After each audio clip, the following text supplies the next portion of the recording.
ধন্যবাদ। Daniel Patrick ডিউক্সের মৃত্যু। Daniel ছিলেন চঞ্চল স্বভাবের একজন মানুষ, কিন্তু নেশায় আসক্ত এবং নানা কারণে ঝামেলায় জড়াতেন। এক রাতে তিনি এমন একটি ভুল করেছিলেন যা তার জীবন শেষ করে দিয়েছিল। তিনি বিনা টিকিটে গোপনে প্রবেশ করেছিলেন সি ওয়ার্ল্ডে। সাধারণ দর্শকদের মতো শো উপভোগ করতে বসেছিলেন সিটে, কিন্তু নেশার কারণে শো চলাকালীন ঘুমিয়ে পড়েন। শো শেষ হলে সবাই চলে গেলেও তিনি ভেতরে থেকে যান। নিরাপত্তা কর্মীরা তাকে বের করে দিতে চাইলে তিনি দাবি করেন যে তিনি শো এর মালিককে চেনেন। শেষমেশ নিরাপত্তা কর্মীদের রাজি করিয়ে ভেতরে থেকে যাওয়ার অনুমতি নেন। এরপর তিনি এক প্রকার অভিযান চালিয়ে সরাসরি অর্কা তিমির ট্যাঙ্কের কাছে চলে যান। হঠাৎ করে তিনি পোশাক খুলে জলে লাফ দেন। সম্ভবত বুঝতেই পারেননি তিনি কত বড় ভুল করতে চলেছেন। গভীর রাতে জলের অস্বাভাবিক নড়াচড়া দেখে ঘুম ভেঙে যায় অর্কার।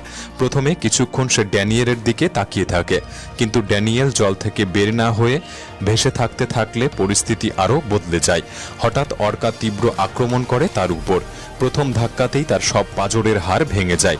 শরীর জুড়ে গভীর ক্ষত তৈরি হয়, আর ট্যাঙ্কের জল লাল হয়ে যায়।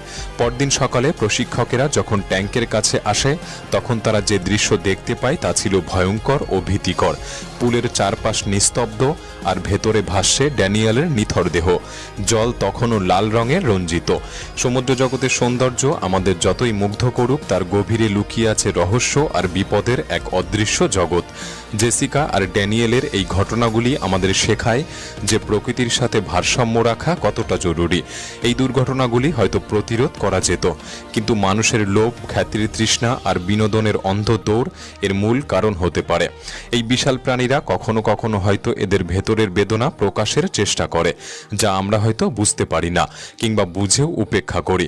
আপনার কি মনে হয় এই প্রাণীদের আচরণ কি শুধুই আক্রমণাত্মক প্রবৃত্তি, নাকি মানুষের হস্তক্ষেপে ভেঙে যায় তাদের প্রাকৃতিক শান্তি?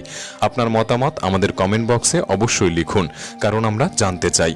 আর এই ভিডিওটি ভালো লাগলে একটি লাইক করতে পারেন, চ্যানেলটি সাবস্ক্রাইব করে রাখতে পারেন। তাহলে দেখা হচ্ছে পরবর্তী নতুন একটি এপিসোডে।